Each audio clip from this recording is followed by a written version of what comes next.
हम respiration discuss कर रहे थे, इसमें हमारे पास नेक्स्ट टॉपिक है बायोलॉजिकल ऑक्सीडेशन का। बायोलॉजिकल ऑक्सीडेशन में कोई खास बात नहीं लिखी हुई, जनरल टॉपिक की छोटी सी बात लिखी हुई है, वो ये है कि सारे ऑर्गेनिजम्स को एनर्जी रिक्वायर्ड होती है और वो एनर्जी जो एनर्जी ने रिक्वायर है वो कहाँ से लेते हैं। If you talk about the photosynthesis, self oxidation reduction reaction है।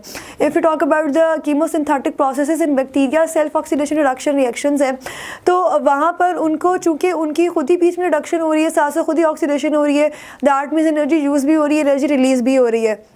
But when you talk about some kind of animals, तो रेस्पिरेशन में हम जब बात करते हैं सेलुलर रेस्पिरेशन की, typically in the case of animals, तो वहाँ पर जो फोटोसिंथेसिस नहीं हो रही या कीमोसिंथेसिस नहीं हो रही, तो लिहाजा ऑक्सीडेशन रिएक्शन जो है वो टोटली वहाँ पर डिपेंडेंट होता है ऑन द रेस्पिरेशन।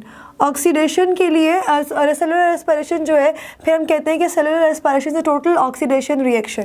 अब इस सेलुलर रेस्पिरेशन में 4 बेसिक जो है वो साइकिल्स आ जाते हैं। पहला ग्लाइकोलाइसिस, जो कि अभी हम डिस्कस करेंगे, उसके बाद pyruvic acid oxidation, then Krebs cycle या सिट्रिक एसिड साइकिल भी कहते हैं इसे, और चौथा है रेस्पिरेटरी चेन। इन चारों को 1 बाय 1 हम डिस्कस करेंगे। सबसे पहले हमने डिस्कस किया है ग्लाइकोलाइसिस को। Number 1 glycolysis. ग्लाइकोलाइसिस स्टार्ट यहाँ से होगा when you are having a 1 molecule of glucose. एक मॉलिक्यूल आपके पास ग्लूकोज का है, तो ये कन्वर्ट हो जाएगा into glucose 6 phosphate. Glucose 6 phosphate में कन्वर्ट होने के लिए इसे जो एंजाइम चाहिए, दैट इज फॉस्फोकाइनेज। यहाँ पे फॉस्फोकाइनेज एंजाइम आएगा जो कि कन्वर्ट कर देगा इसको ग्लूकोज 6 फॉस्फेट में। ग्लूकोज 6 फॉस्फेट और फ्रुक्टोज 6 फॉस्फेट एक दूसरे के आइसोमर्स होते हैं, लिहाजा यहाँ पर जो एंजाइम आएगा that is isomerase.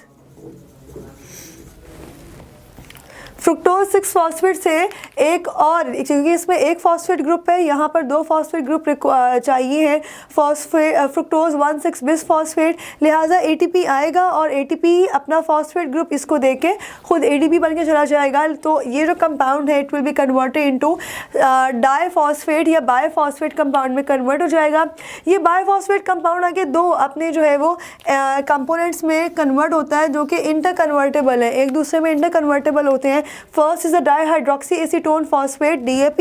Second is the glyceraldehyde 3-phosphate. Dihydroxyacetone, this is a ketonic या कीटोन जो है इसका फंक्शनल ग्रुप होता है, और ग्लिसरल्डिहाइड 3-phosphate का एल्डिहाइड फंक्शनल ग्रुप होता है। अब this whole is known as the preparatory phase, जहाँ पर प्रिपरेशन हो रही है। उसके बाद नेक्स्ट यहाँ पर एनर्जी यूज़ हो रही है, इसलिए this is known as the preparatory phase. Next phase में ऑक्सीडेशन हो रही है, वहाँ पर एनर्जी रिलीज हो रही है, वो एनर्जी यूज़ की जाती है बाय द ऑर्गेनिजम्स। अब वो उस एनर्जी में क्या है, ये दोनों के दोनों compounds they will convert into 1,3-bis phosphoglycerate. 1,3-bis phosphoglycerate को BPG कहेंगे। BPG के बाद दिस विल रिलीज एनर्जी, किस तरह से ADP आएंगे और ATP बन के चले जाएंगे। ये जो ATP यहाँ पर बन रहा है, this ATP is the form of energy. उसके बाद 1,3-bis फॉस्फोग्लिसरेट कन्वर्ट हो गया है इनटू 3-phosphoglycerate। उसकी वजह यह है कि ADP को उसने अपना एक फॉस्फेट ग्रुप दे दिया। जब एक फॉस्फेट ग्रुप निकल गया तो ये 1,3 से 3-phosphoglycerate में कन्वर्ट हो गया। उसके बाद दिस 3-phosphoglycerate पोजीशन चेंज होगी, 2-phosphoglycerate में कन्वर्ट हो जाएगा। वाटर मॉलिक्यूल जो है वो यहाँ से निकलेगा, so it will be converted into phosphoenol pyruvate, और phosphoenol pyruvate will be converted into pyruvate with the release of 1 ATP। अब अगर आप ग्लिसरल्डिहाइड 3-phosphate को देखें, उसमें भी सेम वही मैकेनिज्म है, और इसमें चूंकि ATP बन रहे हैं, लिहाजा we call it the oxidative reaction. फिर यहाँ पे टोटल एक बात जो है वो याद रख लीजिएगा कि ग्लाइकोलाइसिस में 8 ATP जो है वो नेट गेन होती है आपकी। टोटल 8 ATP जो है वो बनते हैं इन द केस ऑफ ग्लाइकोलाइसिस।